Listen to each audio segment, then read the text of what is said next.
तो इब्तदाए इश्क है, रोता है क्या?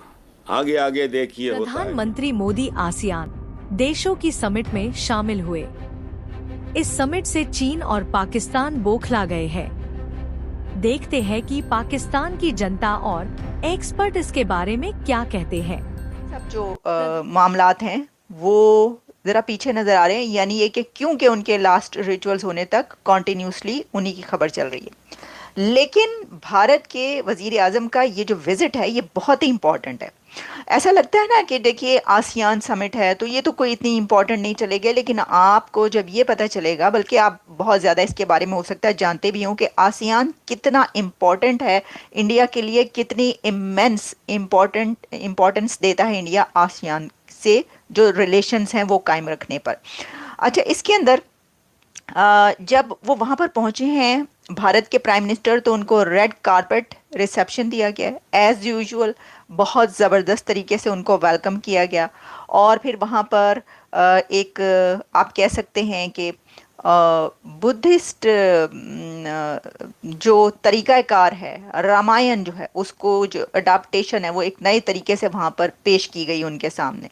क्योंकि देखें, ये बात आप याद रखिए कि भारत जहाँ भी जाता है ना, उसके कहीं ना कहीं से जो कल्चरल टाइज हैं वो निकल आती हैं। और ये तो आपको पता ही है, ये जो कल्चरल वैल्यूज़ हैं वो तो बहुत सिमिलर भी हैं, और उनके जो लिटरेचर है और बहुत कुछ इसमें सिमिलैरिटीज़ पाई जाती हैं। तो इस तरीके से वो डायस्पोरा से भी जो वहाँ पर मिले, तो काफ़ी इसके अंदर कल्चर और हिस्ट्री जो है उसके ऊपर काफ़ी मैं देख रही थी कि देखने को मिली चीज़ें। रामायण के ऊपर जो है वो भी पता चला कि कैसे नए तरीके से उनके सामने पेश किया गया।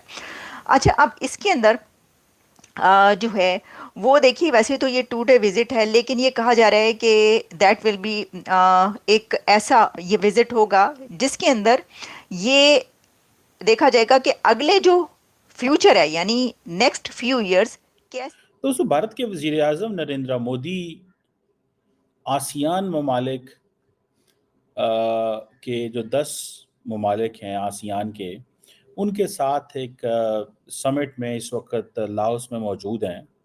और अगर देखा जाए तो इंडिया ने कॉम्प्रिहेंसिव स्ट्रेटेजिक पार्टनरशिप जो है वो की है इन तमाम ममालिक के साथ। जरा लफ्ज़ सुनिएगा, ये जो कॉम्प्रिहेंसिव स्ट्रेटेजिक पार्टनरशिप है, that is on peace, stability and prosperity in the region. It has nothing to do with other strategic competitions. India बड़ी स्मार्टली, एक लफ्ज आपने सुना होगा, हेल्दी कंपटीशन। इंडिया बड़ी स्मार्टली बेसिकली हेल्दी कंपटीशन में चला गया है with China in with ASEAN countries. कहा जा रहा है कि आसियान और जो चाइना की जो पार्टनरशिप है, इट गोज वे बियॉन्ड, ठीक है जी, बड़े पुरानी एक तो है। और दूसरा ये है कि ये तकरीबन तकरीबन, if I am not wrong, तो वो 900 अरब डॉलर की बायलैटरल ट्रेड है इंडिया और सॉरी चाइना और आसियान की। इंडियंस बीच में आ गए हैं और इंडियंस कह रहे हैं कि हमें ये strategic partnership, comprehensive strategic partnership चाहिए विद आसियान। 10 ममालिक नरेंद्र मोदी को वेलकम कर रहे हैं। This is India ASEAN, for all these 10 countries India is so much important, ठीक है जी, कि उनको इनके साथ एक पूरे का पूरा डायलॉग करना पड़ता है या करना पड़ा है। आपने डिजिटल ट्रांसफॉर्मेशन की अगर बात करनी है तो India is working there.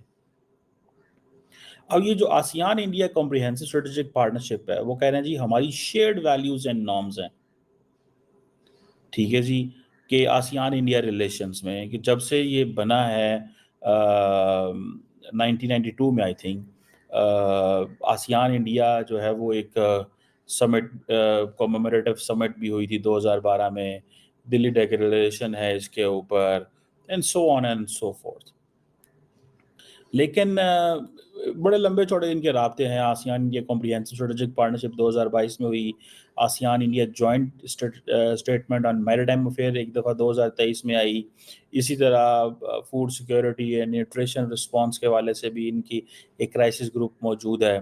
And then digital public infrastructure की ये बात करते हैं कि कैसे हमने डिजिटल ट्रांसफॉर्मेशन या इंक्लूसिविटी को प्रमोट करना है, एफिशिएंसी लेके आनी है अपनी सोसाइटीज़ के अंदर, अपनी इंडिविजुअल्स को कैसे कनेक्ट करना है, कम्युनिटीज़ को, इंडस्ट्रीज़ को, ऑर्गेनाइजेशंस को, सबको कैसे हमने मिल के काम करना है।